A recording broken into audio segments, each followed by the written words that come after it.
ये सत्संग उत्तम कोटि का सत्संग है। तो जब दो संत मिलते हैं तो ये जो उत्तम कोटि का सत्संग है, ये सत्संग दो महात्माओं के बीच में घटित होता है।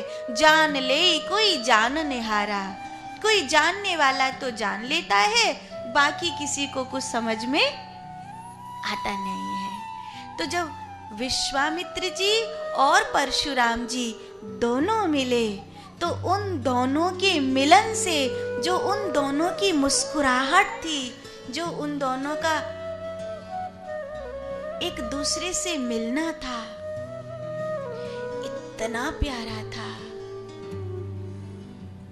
उसे देखकर तो देवता भी फूल बरसाने लगे थे।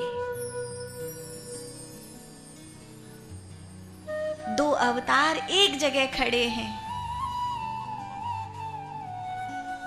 भगवान के 10 अवतार हैं और युग 4 हैं। सतयुग में 4 अवतार हुए, त्रेता में 3 अवतार हुए, द्वापर में 2 अवतार हुए और कलयुग में 1 कल्कि अवतार ही होगा। 4 और 3 7 और 2 9 और 1 10। 10 अवतारों के लिए 4 युग हैं। चौथा युग जिसमें 4 अवतार हुए, तीसरा युग तृतीय जिसमें 3 अवतार हुए, दूसरा युग द्वापर जिसमें 2 अवतार हुए, चौथा युग कलयुग जिसमें 1 अवतार कल्कि भगवान का। आज त्रेता के 2 अवतार एक साथ खड़े हैं,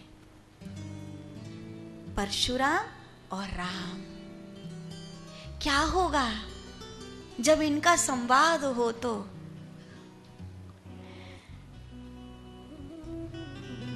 कुछ ऊर्जा का सीमाओं में बंधना जरूरी है। जिसे बिजली होती है ना, अर्थ और करंट अलग अलग किया जाता है। ये अर्थ है, ये बिजली है। अब यहां पर परशुराम और राम हैं, दोनों विष्णु अवतार हैं, तो इनके बीच में ऊर्जा का संतुलन जरूरी है। इसीलिए विश्वामित्र जी ने लक्ष्मण को कोहनी मार दी।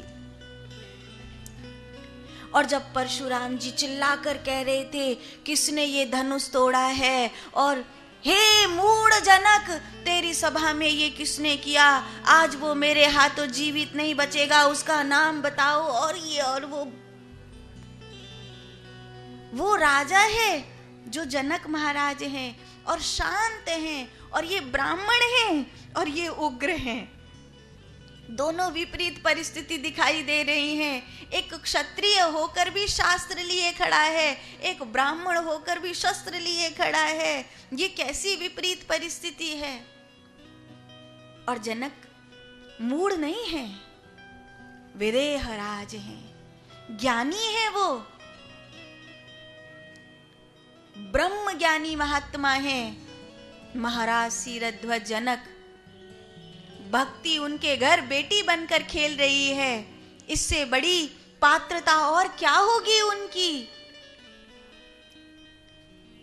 ऐसे में जनक को मूढ़ जनक कह करके बुलाना क्या उचित है?